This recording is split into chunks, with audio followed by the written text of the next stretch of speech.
Assalamualaikum warahmatullahi wabarakatuh. Innal hamdalillah nahmaduhu wa nasta'inuhu wa nastaghfiruh. Wa na'udzu billahi min syururi anfusina wa min sayyiati a'malina. Man yahdihillahu fala mudhillalah wa man yudlil fala hadiyalah. Asyhadu an la ilaha illallah wa asyhadu anna Muhammadan abduhu wa rasuluh. Allahumma salli ala Muhammad wa ala alihi wa ashabihi wa man tabi'al huda bi ihsanin ila yaumiddin. Ya ayyuhalladzina amanu taqullaha haqqa tuqatih wa la tamutunna illa wa antum muslimun. Ya ayyuhan nasu taqu rabbakumul ladzi khalaqakum min nafsin wahidah wa khalaqa minha zawjaha wa batha minhuma rijalan katsiran wa nisaa'a. Wattaqullaha alladzi tasaaluna bihi wal arham innallaha kana 'alaikum raqiba. Ya ayyuhalladzina amanu taqullaha wa qulu qawlan sadida yuslih lakum a'malakum wa yaghfir lakum dhunubakum wa may yuti'illaha wa rasulahu faqad faza fawzan 'azima. Wa ba'du fa inna asdaqal hadits kitabullah wa khairal hadi Muhammadin sallallahu alaihi wasallam. Salihin dan salihat yang semoga dirahmati Allah. Diriwayatkan bahwa suatu ketika Imam Malik rahimahullah, Imam Darul Hijrah, karena beliau tinggal di kota Madinah, beliau ditanya tentang bagaimana mengobati atau memperbaiki umat yang telah tampak tanda-tanda kerusakannya. Maka di antara riwayat itu menjelaskan jawaban beliau. Beliau berkata, la yusliha akhira hadhil ummah illa ma aslaha awwalah. Tidak akan bisa memperbaiki orang-orang kemudian dari umat ini kecuali sesuatu yang telah memperbaiki generasi pertamanya. Atau dalam redaksi yang lain diriwayatkan bunyi ucapan beliau adalah la taslu hadhil ummah illa bima salaha bihi awwaluha. Tidak akan menjadi baik umat ini kecuali dengan sesuatu yang dengan sesuatu itu generasi pertama umat ini menjadi baik. Salihin dan salihat yang semoga dirahmati Allah. Itulah perkataan Imam Malik yang mengisyaratkan bahwa dalam memperbaiki umat, langkah yang harus dilakukan adalah mengikuti manhaj yang telah diterapkan pada generasi pertama. Maka dengan pengertian ini, kita harus kembali kepada Al-Quran dan Sunnah Rasulullah SAW dan melihat bagaimana Rasulullah SAW mendidik, memperbaiki generasi pertama umat ini. Salihin dan salihat semoga dirahmati Allah. Ada beberapa contoh bagaimana para ahli pendidikan itu memotret pola-pola Rasulullah SAW mendidik generasi pertama umat ini, generasi para sahabat. Dalam kurun waktu kurang lebih 23 tahun. Karena beliau diangkat sebagai Nabi dan Rasul pada usia 40 tahun dan beliau wafat kira-kira pada usia 63 tahun. Sehingga dalam rentang itulah, kira-kira 23 tahun itu, 13 tahun di Mekah, kemudian 10 tahun di Madinah, atau periode setelah hijrah. Salihin dan salihat yang semoga dirahmati Allah. Para ahli pendidikan melihat bahwa apa yang dilakukan oleh Rasulullah SAW dapat disimpulkan dengan sebuah gambaran pernyataan begini. Rasulullah SAW mulai dengan merubah muatan-muatan yang ada di dalam diri mereka, pemahaman mereka, pemikiran mereka, generasi pertama ini, pengetahuan mereka, perasaan mereka, kehendak mereka yang bermuara pada hal itu. Sehingga apa yang nampak setelah itu, apa yang mereka lahirkan dari apa yang mereka fahami, mereka rasakan, mereka pikirkan, dan mereka kehendaki mengikuti apa yang telah ditetapkan oleh Rasulullah SAW. Mereka tunaikan dalam amal-amal saleh. Mereka berubah menjadi manusia yang berbeda dengan manusia-manusia sebelumnya. Salihin dan salihat semoga dirahmati Allah. Maka kita ambil saja salah satu contoh. Dalam satu kesempatan Rasulullah SAW diriwayatkan dalam hadis riwayat Muslim disebutkan, Rasulullah SAW bersabda kepada para sahabat ini, "Wallahi mal faqru ahsya alaikum, walakin ahsya alaikum an tubsata ad-dunya alaikum kama busitat ala man kana qablakum, fatunafisuha kama tanafasuha, wa tuhlikakum kama ahlakatuhum." Rasulullah SAW memberikan peringatan kepada para sahabat, demi Allah, wallahi, bukan kefakiran yang aku khawatirkan terhadap kalian, tetapi yang aku khawatirkan adalah jika dunia ini ditumpahkan kepada kalian, dimudahkan kalian untuk mendapatkannya, sebagaimana itu telah diberlakukan kepada orang-orang sebelum kalian. Fatunafisuha, ya, kama tanafasuha, lalu kalian mulai berlomba-lomba dalam perkara dunia itu. Itulah yang dimaksud. Sebagaimana orang-orang sebelumnya juga berlomba-lomba. Kemudian sikap kalian berlomba-lomba itu membinasakan kalian, sebagaimana hal itu telah membinasakan orang-orang sebelum kalian. Rasulullah SAW mengingatkan itu. Dalam satu kesempatan Rasulullah SAW pun menegaskan dalam hadis riwayat Muslim juga. Rasulullah SAW bersabda mengingatkan kepada para sahabat dalam satu momen, dan itu adalah momen bagaimana para sahabat dididik oleh Rasulullah SAW. Rasulullah SAW bersabda kepada mereka, "Iza futihat alaikum Faris war Rum ayu qaumin antum?" Qala Abdurrahman bin Auf, "Naqulu kama amarana Allah." Qala Rasulullah SAW, "Au ghairu dzalik?" Tatanafasu, summa tatahasadun, summa tatadabarun, summa tatabaghadun, au nahwu dzalik, summa tantaliquna fi masakinil muhajirin fataj'aluna ba'dahum ala riqabi ba'd. Jadi dalam satu momen Rasulullah SAW pernah mengingatkan kepada para sahabat, mempertanyakan, jika kelak dimenangkan untuk kalian, kalian dikaruniai kemenangan, kalian mampu mengalahkan Persia dan Romawi, futihat alaikum Faris war Rum, itu sudah disyaratkan. Akan menjadi umat seperti apa kalian ini? Sahabat Rasulullah SAW diantaranya yang hadir saat itu mengatakan, kami menjawab, kami akan berlaku sebagaimana yang diperintahkan Allah. Tetapi Rasulullah SAW mengingatkan, atau jangan-jangan kalian melakukan yang lainnya. Saat itu kalian mulai berlomba-lomba. Kemudian kalian saling iri, saling hasad. Kemudian kalian mulai saling membelakangi. Kemudian kalian saling memusuhi. Atau yang sepertinya. Lalu Rasulullah SAW mengingatkan, atau sebagian dari kalian nanti mendatangi orang-orang miskin dari kalangan muhajirin, lalu kalian dorong sebagian yang lain untuk memukul tengkuk sebagian yang lain. Artinya membunuh. Salin dan salihat semoga dirahmati Allah. Apa yang diingatkan oleh Rasulullah SAW kelak sepeninggal Rasulullah SAW, apa yang beliau peringatkan itu memang benar-benar terjadi. Jadi dalam suatu kesempatan Rasulullah SAW telah mengingatkan hal itu.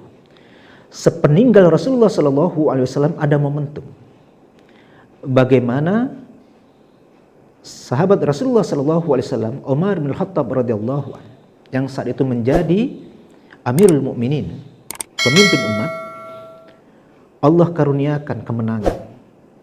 Kekaisaran Persia merupakan salah satu kekaisaran terkuat saat itu.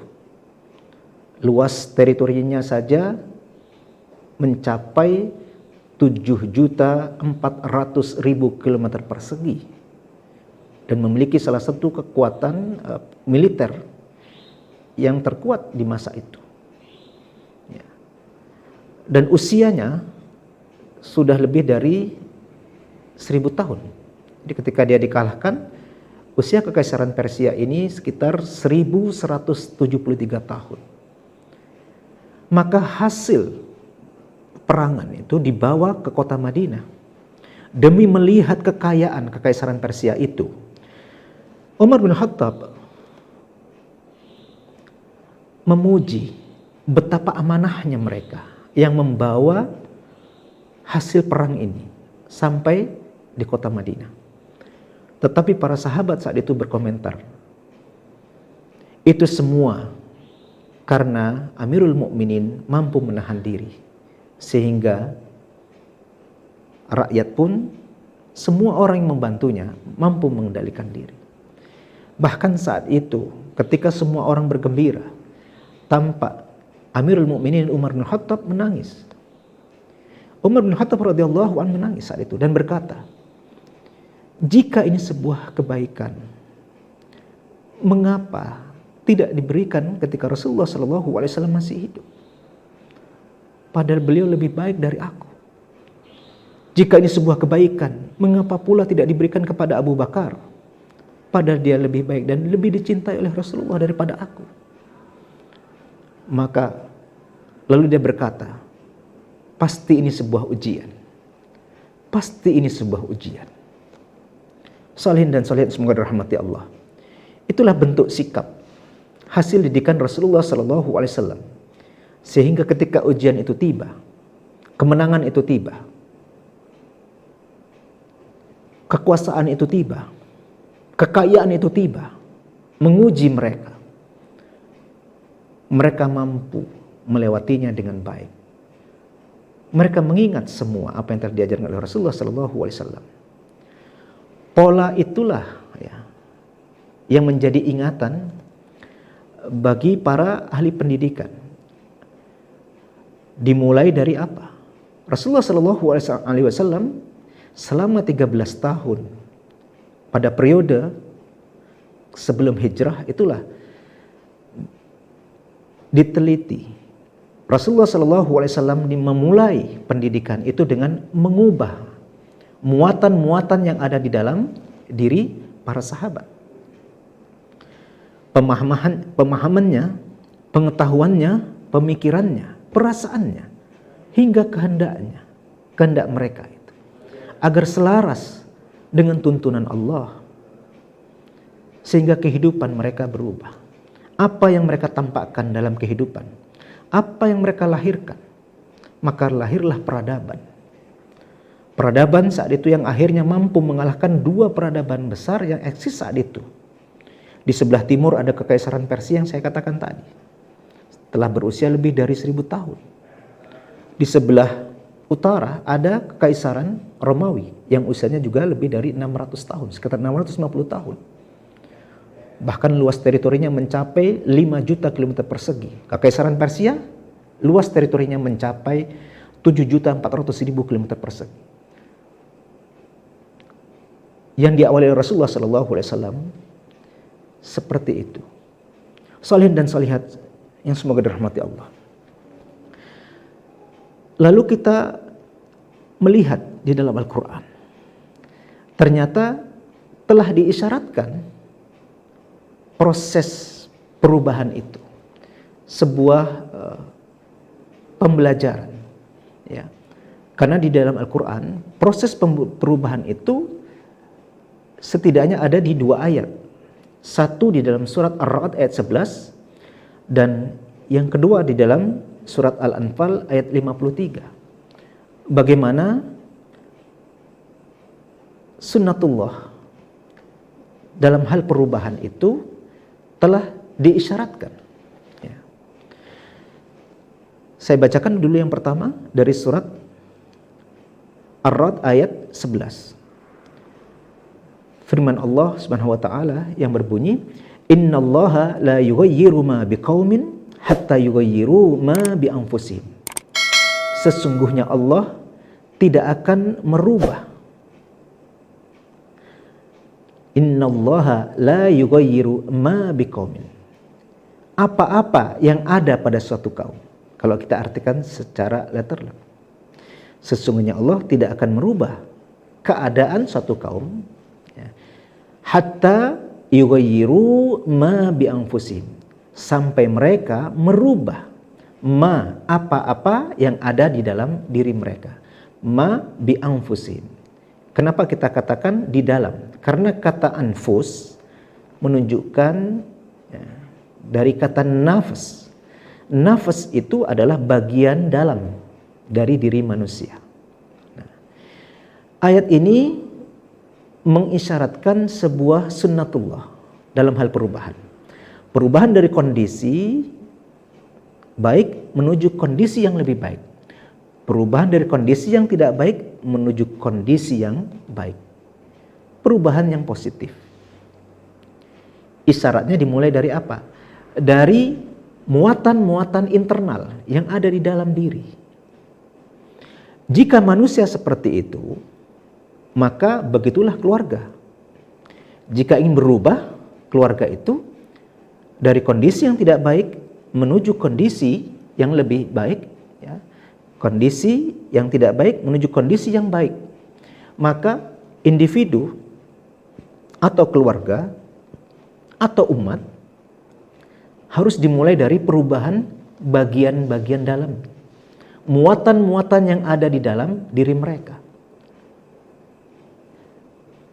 Pemahamannya, pemikirannya, perasaannya, hingga mata rantai yang terakhir kehendaknya, dan berakhir dengan mewujudkan dalam tindakan dan amal. Itulah isyaratnya. Karena di dalam ayat yang lain pun diingatkan, di dalam redaksi yang mirip, di dalam surat Al-Anfal ayat 53, firman Allah SWT mengisyaratkan, "Dzalika bi annallaha lam yaku mughayyiran ni'matan an'amaha 'ala qaumin hatta yughayyiru ma bi anfusihim." Yang demikian itu karena sesungguhnya Allah tidak akan merubah suatu nikmat yang telah Allah karuniakan kepada suatu kaum sampai kaum itu merubah apa-apa yang ada di dalam diri mereka, sehingga mereka menjadi tidak layak untuk mendapatkan karunia itu atau mengemban karunia itu. Nah, inilah perubahan ya, dari kondisi yang ideal menuju kondisi yang tidak ideal. Karena apa? Terjadi perubahan. Jadi perubahan-perubahan lahiriah diisyaratkan dari ayat ini itu dimulai dari perubahan-perubahan yang ada di dalam diri. Bahkan suatu nikmat yang telah Allah karuniakan, lalu Allah cabut nikmat itu karena telah terjadi perubahan di dalam diri mereka. Yang itulah mengisyaratkan mereka tidak layak lagi untuk mengemban karunia itu atau amanah itu. Sholihin dan sholihat semoga dirahmati Allah. Sunnatullah yang berada di dalam makna atau kandungan ayat-ayat ini, itulah yang kemudian dijadikan sebagai framework, ya, sebuah kerangka pembacaan yang digunakan oleh seorang alim bernama Dr. Majid Irsan Al-Kilani dalam karyanya Hakadha Dhahara Jil Salahuddin wa Hakadha Adat Al-Quds, memotret dua peristiwa besar. Ya, ini di akhir abad ke-5 Hijriah. Apa? Peristiwa ketika Palestina itu direbut tentara salib. Lalu beberapa tahun kemudian, ya, peristiwa yang kedua terjadi. Generasi umat Islam berikutnya mampu mengembalikan Palestina itu dalam pangkuan kaum muslimin. Peristiwa itu ada dalam rentang kurang lebih 89 tahun. Karena Palestina itu direbut sekitar pada tahun 1098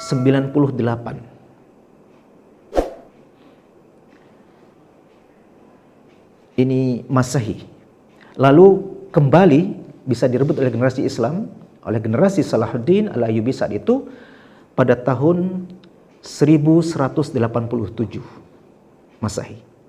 Nah, dalam rentang waktu itu, ya kurang lebih 89 tahun. Inilah yang menjadi bahan bacaan menggunakan framework tadi. Maka apa yang melatar belakangi jatuhnya atau direbutnya Palestina oleh tentara salib? Ya. Kemudian apa hal-hal yang nanti menunjukkan akhirnya generasi kaum muslimin yang berikutnya, yakni Salahuddin Al-Ayyubi dengan generasinya, ini mampu merebut kembali.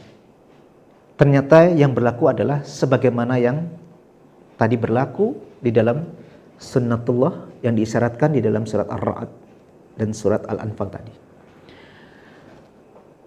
Para ahli tarikh mencatat peristiwa-peristiwa itu, maka inilah yang dibaca oleh Dr. Majid Irsan Al-Kilani. Maka didapatilah itu hal-hal yang menyebabkan perubahan di dalam diri umat, yang menyebabkan mereka tidak layak lagi untuk memegang karunia itu.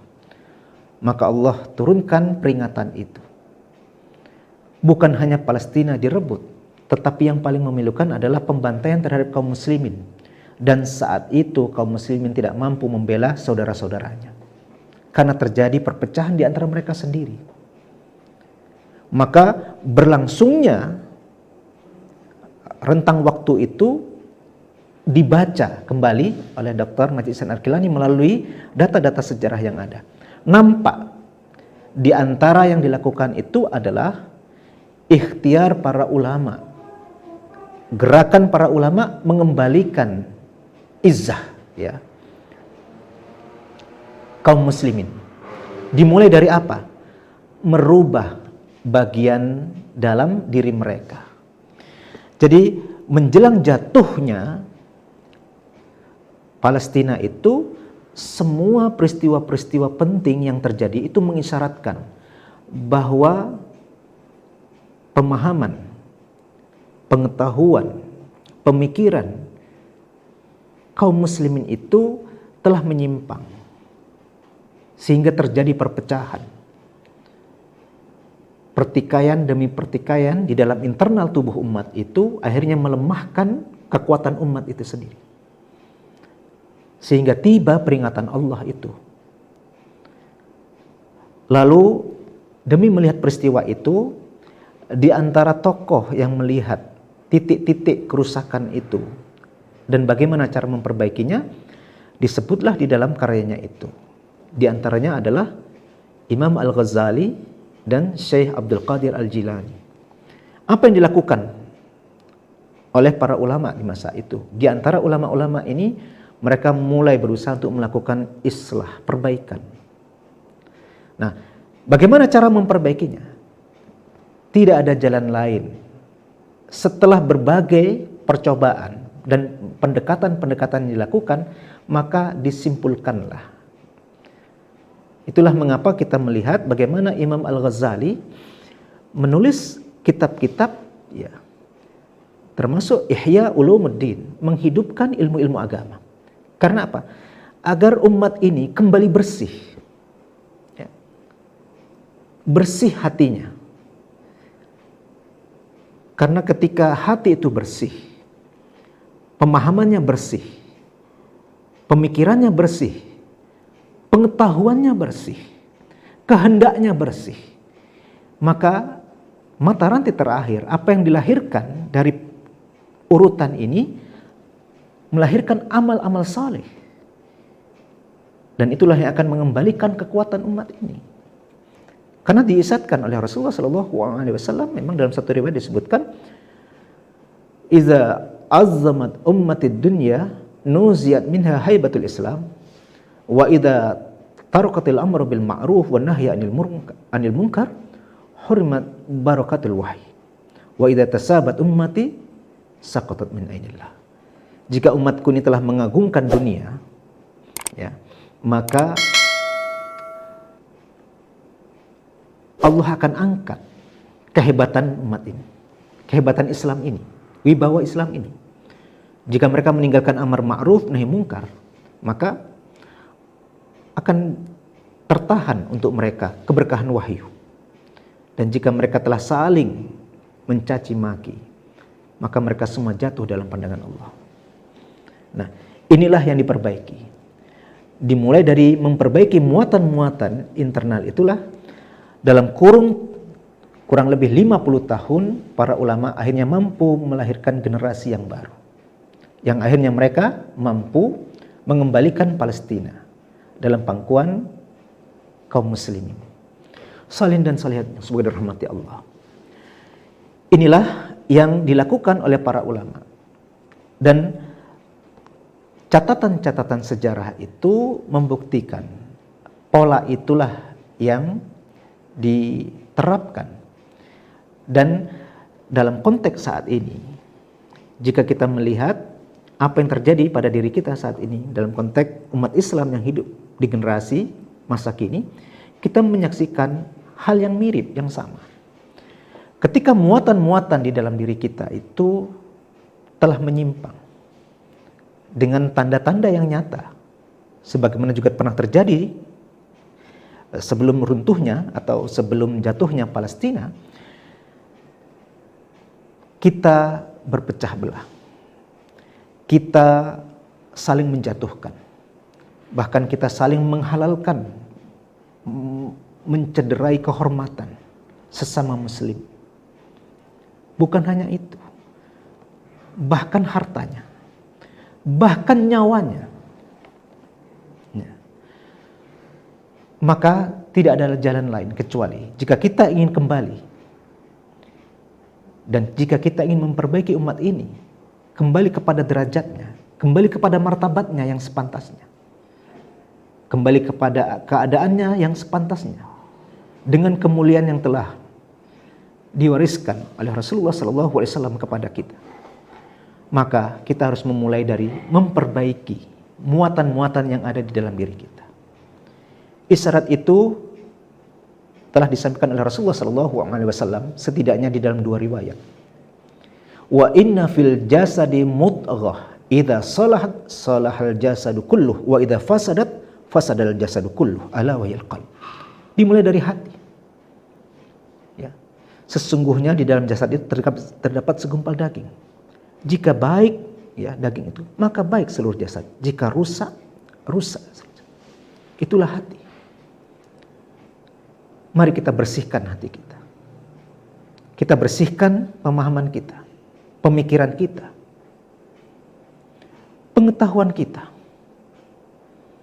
kehendak kita, keinginan kita, impian-impian kita. Kita selaraskan, kita kembalikan kepada petunjuk Allah dan Rasul. Kita harus kikis, kita harus buang semua penyebab-penyebab kita mengalami perpecahan. Rasulullah SAW telah mengingatkan ini, bahkan dengan isyarat yang lebih detail. Dan hadis riwayat Tirmidzi, Rasulullah SAW mengingatkan, "Idza ra'aita syuhan muta'an wa hawan muttaba'an wa dunya mu'taratan wa ijaba kulli dzi ra'yin bi ra'yi fa 'alaika bi khasati nafsik wa da'ka min amril amma." Jika kamu telah menyaksikan syuhan muta'an, egoisme yang ditaati, wa hawan muttaba'an, hawa nafsu yang diperturutkan, wa dunya mu'taratan, duniawi yang dijadikan ukuran, digaungkan, dipuja-puja, ukuran duniawi, materi. Wa ijaba kulladzi ra'yin bira'yi. Wa ijaba kulladzi ra'yin bira'yi. Setiap orang yang mampu berpendapat bangga dengan pendapatnya. Maka apa yang diingatkan oleh Rasulullah? Fa'alaika bihasati nafsik. Kalian harus menarik diri untuk memperbaiki diri dan tinggalkan perkara-perkara orang-orang yang diperebutkan orang itu. Ya. Salin dan salihin semoga dirahmati Allah. Semoga momentum Ramadan di tahun ini menjadi momentum bagi kita di tengah-tengah kita menjalani ujian Allah dalam kehidupan kita sebagai bangsa, sebagai umat. Bulan Ramadan ini mampu kita jadikan sebagai momentum untuk merubah diri kita menuju keadaan yang lebih baik. Maka apa yang akan terjadi ketika kita telah mampu menjalaninya dengan sebaik-baiknya, maka semoga Allah akan memberikan jalan kepada kita untuk kembali kepada kemuliaan yang kita impikan. Semoga yang sedikit ini kembali kepada kita sebagai ilmu dan bermanfaat. Aqulu qouli hadza astaghfirullah li wa lakum. Wassalamualaikum warahmatullahi wabarakatuh.